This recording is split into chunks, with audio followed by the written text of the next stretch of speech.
Hello friends, कसे आहात? मजेत ना? चला तर आता नवरात्रीचे दिवस चालू झालेले आहेत आणि या नवरात्रीमध्ये खूप जणांना उपवासही असतात. पण आपण नेहमी साबुदाणा आणि भगरीचा भात खाऊन कंटाळलेलो असतो, कारण की नेहमी तेच खाऊन तोंडाची चवही जाते.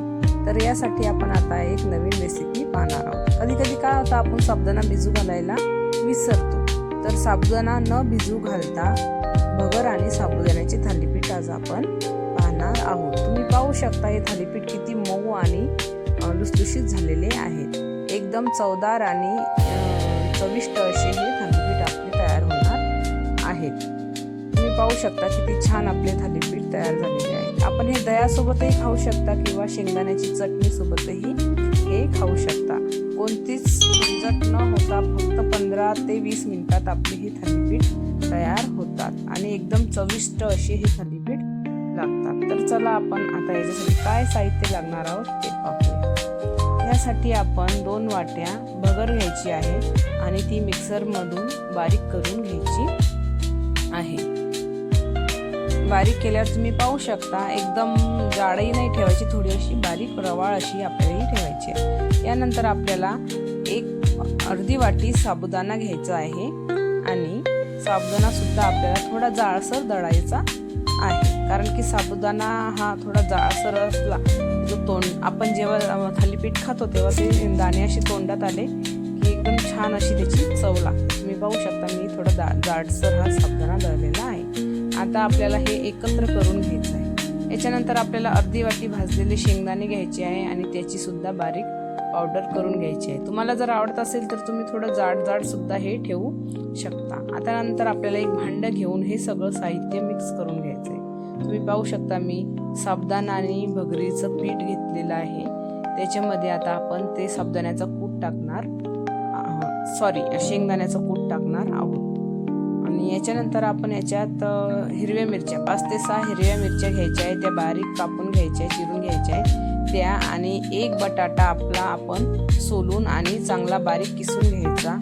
आणि अर्धी इंच आल्याचा तुकडा सुद्धा आपण किसून घ्यायचा आहे. याच्यामध्ये अर्धी ते पाऊण वाटी आपण दही टाकणार आहोत. दह्यामुळे या थालीपीठांची चव एकदम भारी येते आणि खायला सुद्धा खूप छान लागतात. याच्यानंतर आता आपल्याला चवीनुसार मीठ टाकायचं आहे. तुम्ही पाहू शकता एक वस्तू मी टाकायची विसरली तर ती तुम्ही टाकून घ्यायची. मी नंतर टाकली होती ती.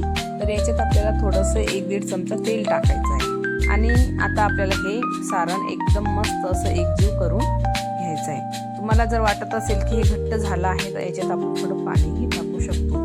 आणि आता आपण हे हाताने एकदम छान असं मळून घेणार आहोत, सगळं एकजीव करणार आहोत. आता तुम्हाला हे जरी असं बसर वाटत असेल पण आपण याला 10 ते 15 मिनिटं रेस्ट देणार आहोत. 10 ते 15 मिनिटानंतर हे पीठ एकदम साबुदाणा त्याच्यातला फुलून येतो आणि भगर सुद्धा फुलून येते. त्याच्यामुळं हे पीठ एकदम छान असं मऊसूत होतं. तुम्ही पाहू शकता आता 10 ते 15 मिनिटं ठेवल्यावर हे आपण पीठ पाहू शकता एकदम मऊसूत असं झालेलं आहे.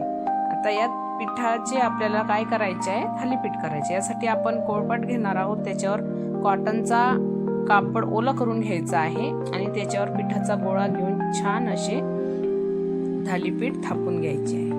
आता याचं तुम्ही डोश्याप्रमाणे थोडं पातळ पीठ करून धिरडे किंवा डोसे सुद्धा बनवू शकता.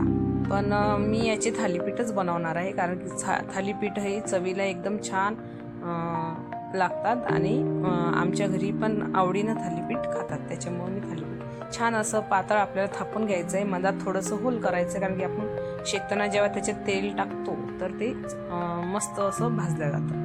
आता आपल्याला तवा गरम करून घ्यायचा आहे. त्याच्यावर आपल्याला हे जे आपण रुमालावर थापलेलं आहे थालीपीठ ते आपल्याला त्याच्यावर टाकून घ्यायचं आहे.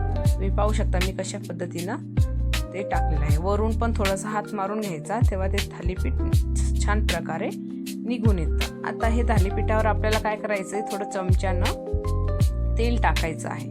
तेलामुळं खुसखुशीत असे आपले थालीपीठ तयार होतात. आता हे एक साईडला भाजल्यावर आपल्याला पलटी मारून घ्यायचं. तुम्ही पाहू शकता किती छान असा गोल्डन कलर आलेला आहे. याच्यानंतर परत आपल्याला तेल सोडायचं आहे थोडं, कारण की खालच्या साईडला पण तेल टाकल्यामुळे छान असं भाजून घ्यायचं. जेव्हापर्यंत हे छान असं गोल्डन ब्राऊन होत नाही तोपर्यंत अलटी पलटी करून आपण हे भाजून घ्यायचं आहे. पाहू शकता तुम्ही खालून पण किती छान प्रकारे हे भाजलं गेलेलं आहे. अशाच प्रकारे आपल्याला छान असे थालीपीठ तयार करून घ्यायचे आहे.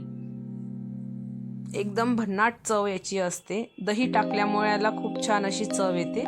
आणि तुम्हाला जर जास्त तिखट आवडत असेल तर तुम्ही तिखटही जास्त टाकू शकता. कोणी कोणी कोथिंबीर टाकतं. मला तर नाही वाटत की कोथिंबीर ही उपासाला चालते म्हणून मी काही कोथिंबीर टाकत नाही. तुम्ही पाहू शकता किती छान आपले धिरडे तयार झालेले आहे.